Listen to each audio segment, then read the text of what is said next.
Hello, and welcome to the History of Rome. Last time we finished with the death of Romulus, first and greatest king of Rome. Today we will cover his first three successors, who they were, and what roles they played in the evolution of Roman law and society. I call this section the Seven Kings of Rome because common historical nomenclature always refers to the Seven Kings of Rome, so though we will only be talking about three kings, it seemed appropriate to use the phrase as a title, even if it isn't technically accurate. Just remember, there were 7 kings of Rome. Oh, by the way, in reality, there were almost certainly more than 7 kings of Rome. The idea that 7 successive kings could reign for an average of 35 years each stretches credulity. Nowhere else in the history of mankind have 7 monarchs in a row managed such continuous good luck. The stories handed down to us of Numa and Hostilius and Marcius and the Tarquins are no doubt apocryphal, meant to cover the ground between Romulus and the founding of the Republic, while explaining the evolution of the city's culture at the same time. So just remember, even though there weren't really 7 kings of Rome, there were 7 kings of Rome. After Romulus died or disappeared, there was a crisis. Who would lead the Romans now that their first and only king was gone? Trouble arose not just from the question of which particular man would reign, but also from the question of what tribe he would be from. The Sabines, who had suffered the sole rule of Romulus in silence, now wished to see one of their own placed upon the throne. The Romans found this idea preposterous, but the Sabines refused all Roman candidates, and the Romans, in turn, refused all Sabine candidates. To avoid a slip into anarchy, it was decided that each senator, in succession, would reign for a single day, until an acceptable man was found to rule. This was the first instance in Roman history of an interregnum, or period between official sovereigns. A compromise was finally proposed that allowed the Romans to choose whomever they wished, without Sabine veto, as long as the man was a Sabine. The Romans agreed to this and picked a man of universal renown, Numa Pompilius. The Sabines, delighted by the choice, agreed at once, and messengers were sent to Numa to present him with the good news. To the amazement of everyone, however, Numa refused the offer, and it was only after much cajoling that he agreed to take the throne. You see, Numa was a bit of an odd bird. He disdained all luxury and had devoted his life to religious contemplation. He often took long walks alone, and it was believed that on these strolls he conversed with the gods. Not that this concerned anyone, quite the opposite, it only enhanced his reputation that the gods spoke to him, but still, not exactly a man you usually find at the head of a growing military power. Numa did not even live in Rome. He resided in a nearby town and was, for the most part, put off by the violence and greed of the city. This second king of Rome was the opposite of Romulus in almost every way. Where Romulus was brash, Numa was reserved. Where Romulus was a warrior, Numa was a pacifist. Where Romulus sought glory and fame, Numa sought peace and solitude. Overnight, he changed the trajectory of Rome's march to greatness. When Numa arrived in Rome, he found a warmongering population of brutes who had known 40 years of war, and when he died, he left Rome a population of farmers who had known 40 years of peace. The remarkable transformation was due entirely to Numa's introduction of religion to the city. He turned the people's attention away from the battlefield and towards the heavens. Desiring peace more than anything else, Numa devised complex religious rites to occupy the time of the now demobilized army so they would not grow restless and provoke unnecessary wars. He instilled in the Romans an everlasting fear and awe of the gods, which would last for the remainder of the empire. Numa is credited with the foundation of the most important religious institutions in Rome. He imported the Vestal Virgins and established the laws governing their watch over the eternal flame. He created the office of Pontifex Maximus, the high priest of Rome, who would be responsible for the maintenance of all religious services, and, in an act of remarkable foresight, declined to serve in that role himself, establishing a sovereign religious realm that could not be meddled with by future kings. He believed that later kings would be so caught up in war-making that they would neglect their religious duties and bring the wrath of the gods upon the city. The office of Pontifex Maximus would remain an independent authority until the title was claimed for the emperors by Augustus at the dawn of the Imperium. At the end of the empire, the title was passed to the popes, who hold it to this day, 2,600 years after its inception. Just as Romulus is the answer to all questions about the founding of the city, Numa is the answer to all questions about the origin of religious practices. Who divided regular days from holy days? Numa. Who created the priesthood of Mars? Numa did. The priesthood of Quirinius? Numa. Who built the altar to Jupiter? Numa, of course. In the development of Roman culture, Numa is second only to Romulus in importance, and to some he was even more important. Machiavelli writes, "And for anyone who considers Roman history carefully, it is clear how much religion helped in the commanding of armies, in inspiring the plebeians, in keeping men good, and in making the wicked feel shame." Thus, if one were to debate about the prince to whom Rome owed the most, I think Numa would sooner obtain the first place. For where there is religion, one can easily introduce arms, but where there are arms, but no religion, the former can only be introduced with difficulty. Perhaps Numa's most famous addition to Rome was the Temple of Janus. The gates of the temple were to remain open while Rome was at war, and be closed in times of peace. For the entirety of Numa's reign, the doors stayed shut, but after his passing, they remained open almost continuously. Numa's dream of peace, it would seem, died with him, and his reign would be an anomaly in Roman history. Of Numa's Rome, Livy writes, "Once Rome's neighbors had considered her no more than an armed camp in their midst, threatening the general peace.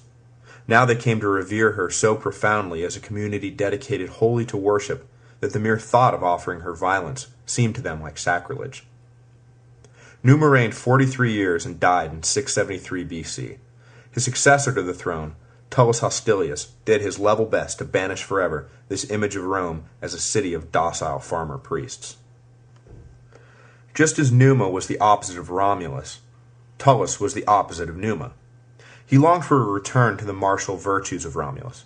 He believed Numa had left the Romans soft and dangerously unprepared for what Tullus saw as inevitable attack from eternally hostile neighbors.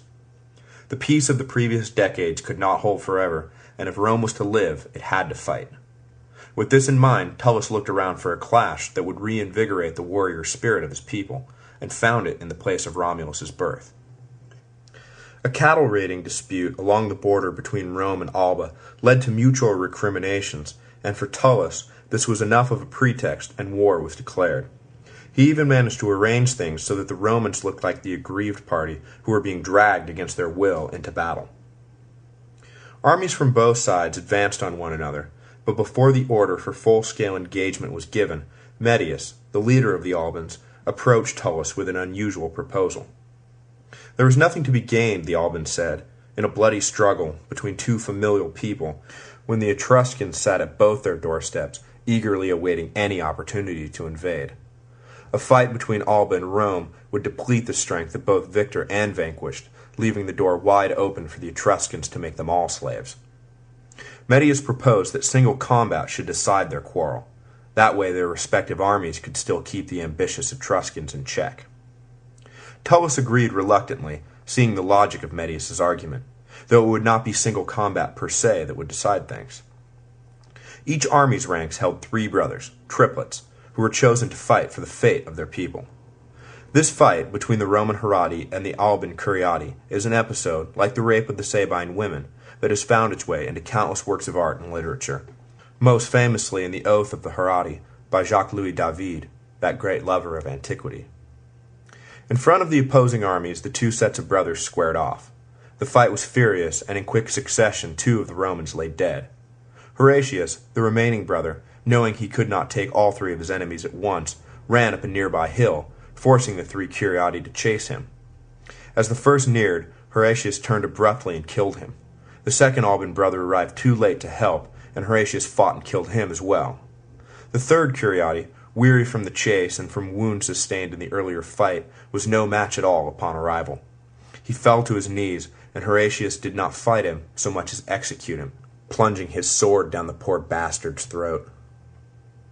The Romans cheered their victory, and the Albans, grumbling at Medius's deal, were forced to withdraw and supplicate themselves to Roman rule. But Medius, aware of how precarious his authority was in the aftermath of this non-defeat to Rome, conspired to release his people from subjugation. He induced Veii, the nearest Etruscan city and, as we will later see, an important early rival of Rome, to attack the Romans. The Albans, Medius said, would be called upon to aid Rome, and he promised that at a decisive moment in the battle, the Albans would desert, leaving the Roman flank unguarded. VA jumped at the opportunity to crush Rome and attacked immediately. Just as Medius predicted, Tullus called upon the Albans to join the fight, and the armies gathered to do battle. Just as the fight was about to begin, Medius ordered the Albans to withdraw. The Roman soldiers were shocked to see their ally suddenly leaving, but Tullus, thinking quickly, addressed his troops, telling them that it was his plan for the Albans to sneak around behind the enemy. The Romans, heartened, marched into battle with confidence and defeated the Veites. Back in camp, however, Tullus ordered the arrest of Medius and had him brought before the Roman troops. Tullus then revealed the treachery of the Alban leader and, to the horror of his men, passed, without trial, a sentence of death by dismemberment. Their leader dead, Tullus then ordered the destruction of Alba Longa itself. He ordered the city destroyed and the citizens relocated to Rome, where they would become Romans, forever wiping Alba from the map. Tullus reigned 32 years and died in 642 BC. The return to arms was his lasting legacy, and the incorporation of the Albans was his most important contribution to the growth of the city. Henceforth, Rome's neighbors returned to their view of the city as little more than an armed camp, and worked tirelessly to defeat the Roman menace. Never again would Rome enjoy an extended period of uninterrupted peace, despite the efforts made by Tullus's successor, Ancus Marcius, the grandson of Numa, to bring the population back to his grandfather's vision of peace. Less is known, or told, about Ancus than any of his predecessors, but we do know that he attempted to follow in the footsteps of his grandfathers, but with far less success. Events conspired to force war upon him, and despite his natural proclivities, he accepted his fate and led the Romans into battle. A confederation of Latin communities who chafed under Roman dominance took Ancus's succession as the perfect opportunity to attack, believing they had another Numa on their hands who would be an easy mark. But Ancus accepted the challenge, and the Roman forces, battle-tested by their years under Tullus, routed each in turn. The defeated inhabitants were forced, like the Albans, to abandon their homes and settle in Rome, while Romans were sent to settle the vacated towns. Through this policy, the population of the city swelled, and the surrounding countryside was filled with subjects loyal to Rome. At the outset of the fight with the Latins, Ancus made his most important contribution to Roman society. Dissatisfied with the haphazard way war began between Rome and her enemies, he decided to inject a sacred ritual, introducing something of Numa into the barbarism of armed conflict. A specific formula was proscribed as to how exactly the Romans would declare war on an enemy. Too tedious to spell out here, but it involved sending envoys into enemy territory, announcing the war to the first man met in an official pronouncement, making more official declarations at appointed times, waiting 33 days, and finally throwing a spear into enemy territory, signaling the beginning of hostilities. The entire process may seem a bit overwrought, but it demonstrates the Roman desire to infuse all aspects of life with the rule of law, even if the end result was savage bloodshed.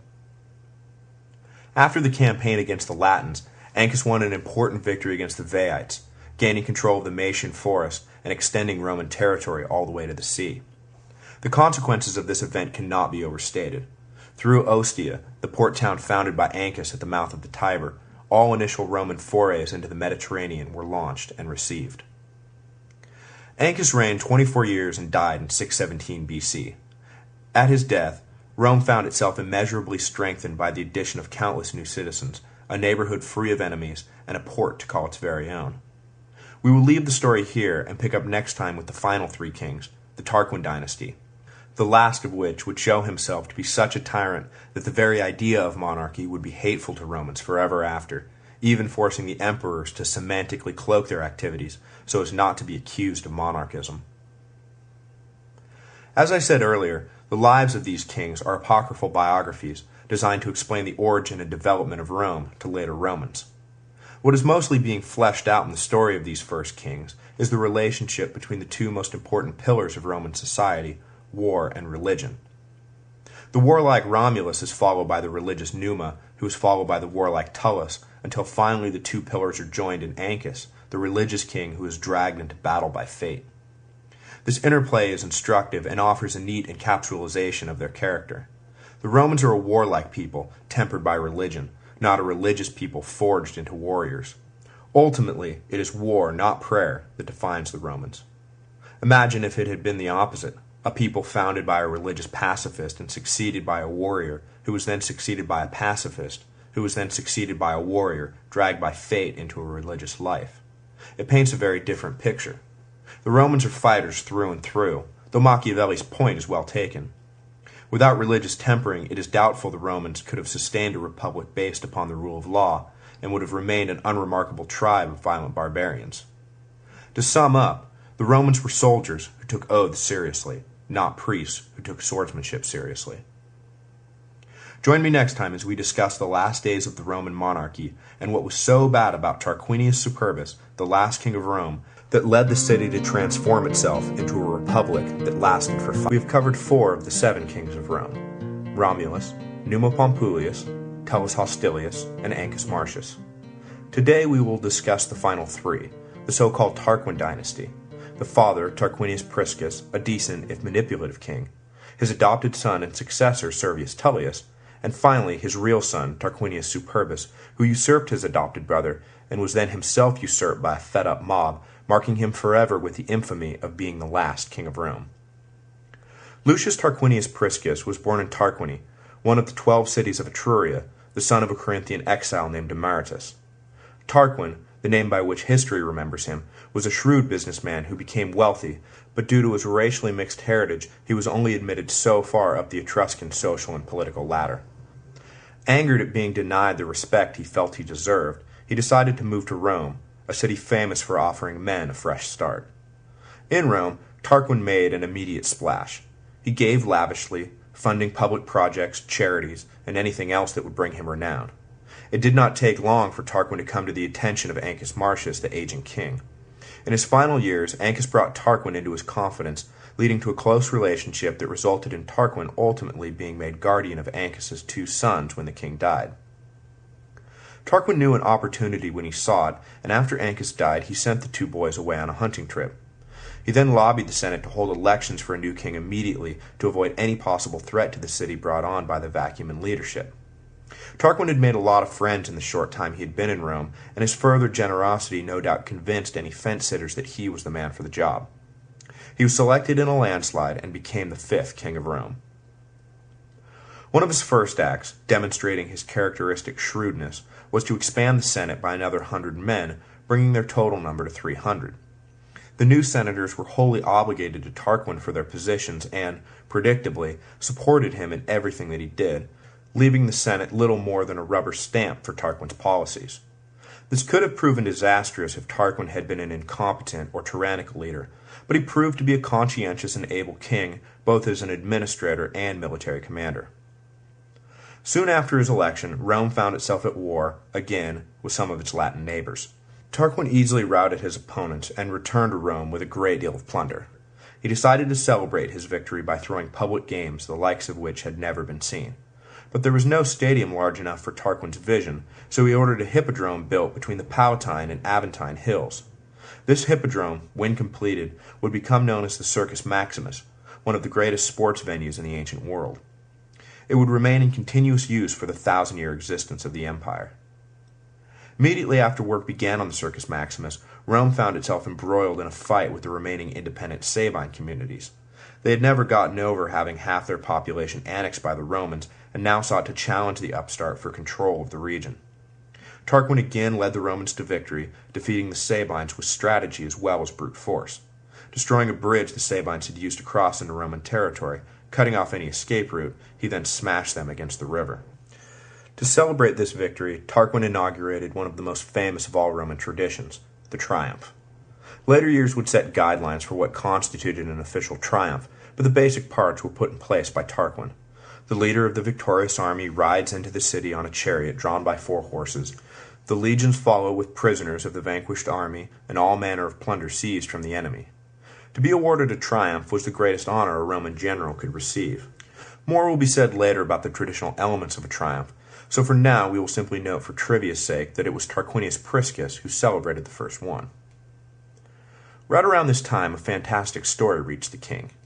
The head of a slave's sleeping child had suddenly burst into flames, though the child remained unhurt and did not wake up. Witnesses testified that they had seen the event with their own eyes, and that the flames only disappeared when the child awoke. Tarquin's wife believed it was an omen of the child's future greatness, and implored the king to adopt him so as to invite destiny into their house and not have it break down their doors. Tarquin agreed, and the child, Servius Tullius, was adopted by the king. He raised the boy as his own, and the omen bore out as the boy grew into a capable leader and eventual heir apparent to the throne. All was progressing nicely for Tarquin, but trouble was brewing. The sons of Ancus had not forgotten how Tarquin denied them their birthright, and resolved to reclaim what they felt was theirs. Knowing they could never get close to the king, the brothers enticed 2 men to do their dirty work for them. The 2 men arrived at the palace and pretended to have a loud quarrel, eventually demanding the king settle their dispute. Tarquin came to see what all the commotion was about and agreed to settle the fight. But as he sat to adjudicate, one of the men pulled out an axe he had hidden in his robe and lodged it in the back of the king's head. Tarquin fell, and the 2 men attempted to escape, but they were immediately captured. Tarquin's wife, Tanaquil, seeing the severity of the wound, immediately cleared the room and brought Servius Tullus in to help her tend to the king. Over the body she told Servius that nothing could be done for Tarquin, but that it was imperative the men responsible for the crime should not sit on the throne. She implored Servius to take part in a charade to guarantee that neither of Ancus's sons would ever be king. Throwing open a window and addressing the crowd that had by this time gathered, Tanaquil told them that her husband's wound was only superficial and that the king would be back on his feet soon. In the meantime, she told them to obey Servius, who would act as king until Tarquin could resume his duties. At this point, of course, the king was already dead. Tarquin reigned 37 years and died in 579 BC. Servius performed the duties of king for a time as if he was merely acting in Tarquin's stead, going so far as to reserve judgment in some legal disputes, claiming that he must consult with the king. The sons of Ancus, believing their plot had failed and seeing Servius secure on the throne, went into exile. Not long after the transfer of power, Veii launched an attack on Rome, and Servius marched to meet them. Completely destroying the Viite army, Servius returned to Rome a beloved savior. At this point, clearly in command of the throne, the death of Tarquin was announced. No one questioned Servius's continued reign as king, and the plan hatched by Tanaquil was brought to a successful conclusion.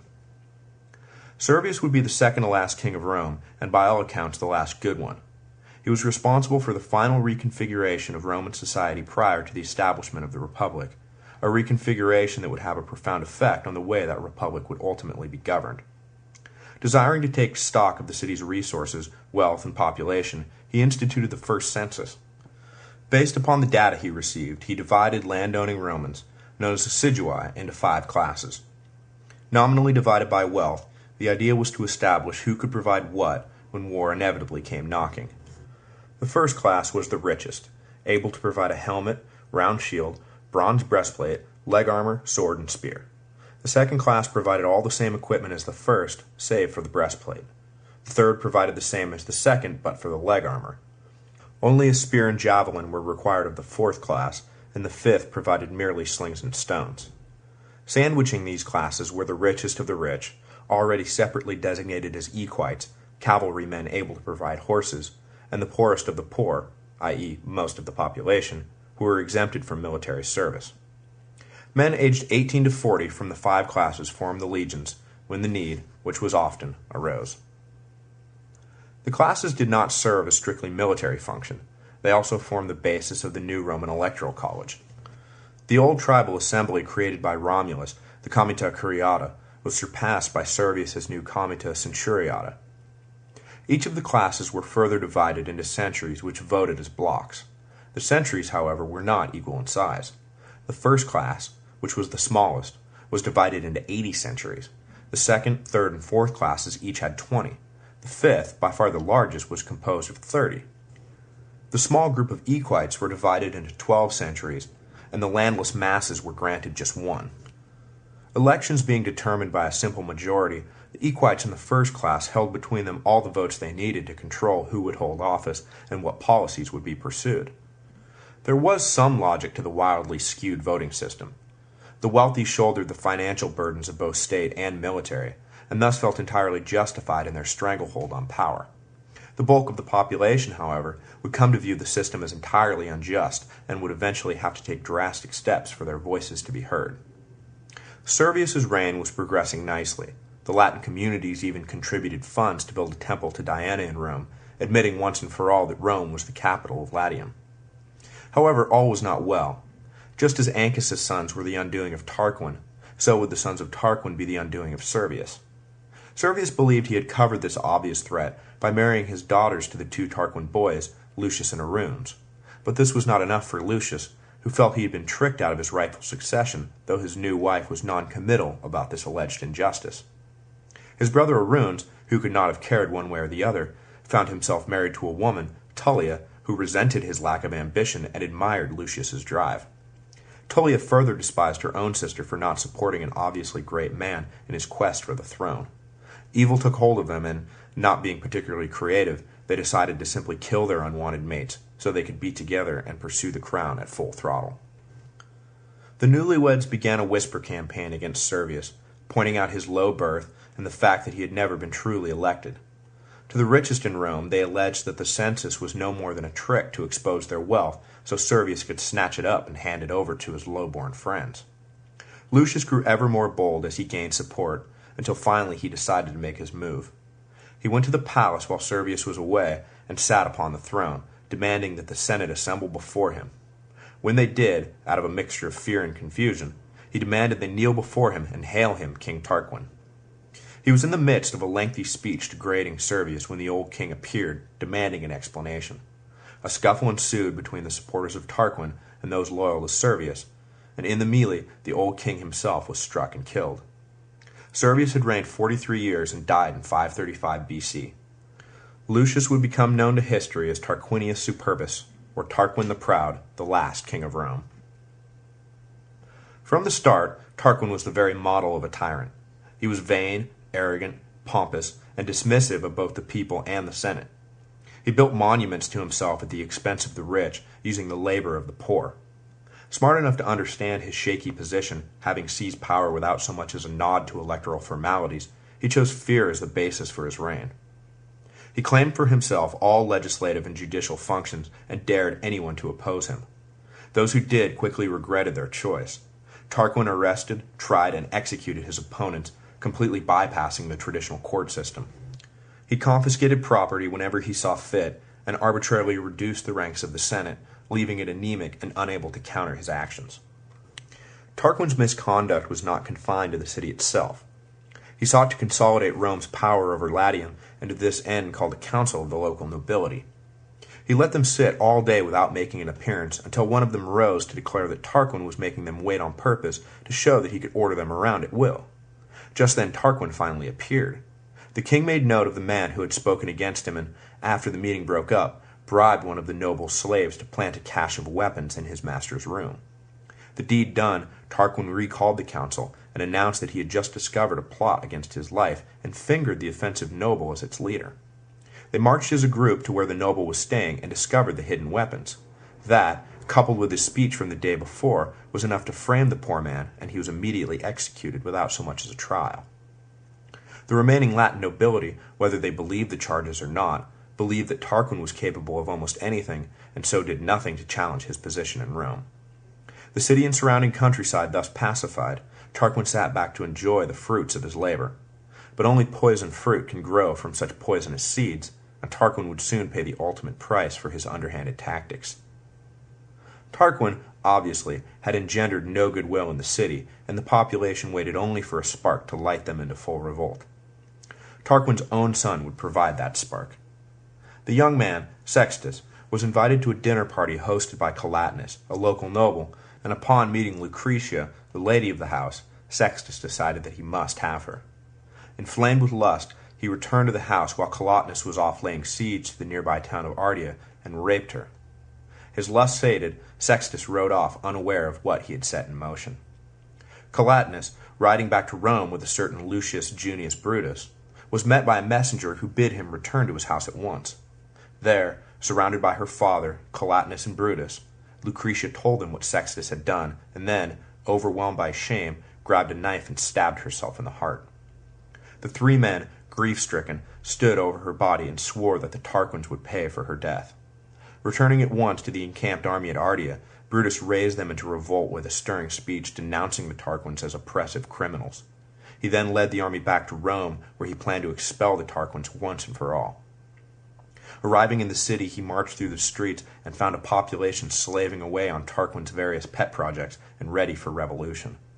Tarquin, at this point, having heard of the mutiny in Ardea, had ridden out to take control of the situation, but instead found his army gone and himself in exile from the city he allegedly ruled. Tarquinius Superbus reigned 24 years and would die seeking, but never regaining, the throne. Back in the city, the liberated people declared the Tarquins enemies of the state and forever barred them from Rome.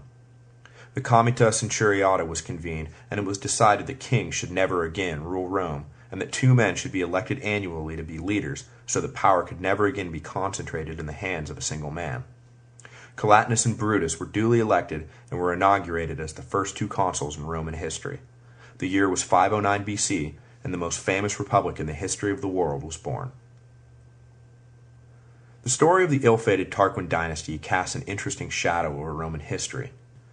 Through the obviously apocryphal royal biographies, a general outline of actual history begins to emerge. As I said in Part 1, Roman culture was derived largely from Etruscan and Greek influences, so, as an instructive parallel, we are given the story of a family of kings who became masters of Rome after emigrating from Etruria and were descended from an exiled Greek. There, in the micro-story of the Tarquins, is the macro-story of all Rome. This dramatic, if fictitious account has roots in reality. Modern historians recognize the dominance Etruria had over Rome until the founding of the Republic. It is thought that Etruscan kings did indeed command Rome, and that they were rejected by a native population wary of their rule. Though the neatness of this account no doubt misses a reality filled with intermarriage and colliding cultures, making it hard to know who was a native Roman and who was a foreign Etruscan. The story of the kings also offers a moral that the Romans followed to great success and abandoned at their peril. Until the ill-fated Tarquinius Superbus, none of the kings had been the son of a previous ruler. Hereditary succession played almost no part in the ascension of the kings. Ancus Marcius was the only one who was even related to one of his predecessors, and he was the grandson of Numa, not an immediate heir. This stands in stark contrast to the monarchies that emerged in the Middle Ages that were founded entirely on the passing of power from father to son, whatever the merits or abilities of the child. Gibbon famously marks the beginning of the end of the Roman Empire, with Marcus Aurelius' sentimental choice of his son Commodus and not another, more capable man to succeed the imperium in 177 AD. The choice ended 5 successive transfers of power from the emperor to a man chosen on merit and not relation. The 100-year period of the so-called 5 good emperors marked the height of Roman power, wealth, and stability. History has shown again and again that the ship of state is well sailed when leadership is based on great ability, and run against the rocks when it is based upon mere birth. The Roman monarchy was now dead, never to return. Next, we move on to the story of the Roman Republic, and trace its long march through the Italian peninsula, across the Mediterranean, and into legend. Next week we will discuss the first days of the Republic, who its initial leaders were, and what would happen to any man who ever again tried to make himself king of Rome.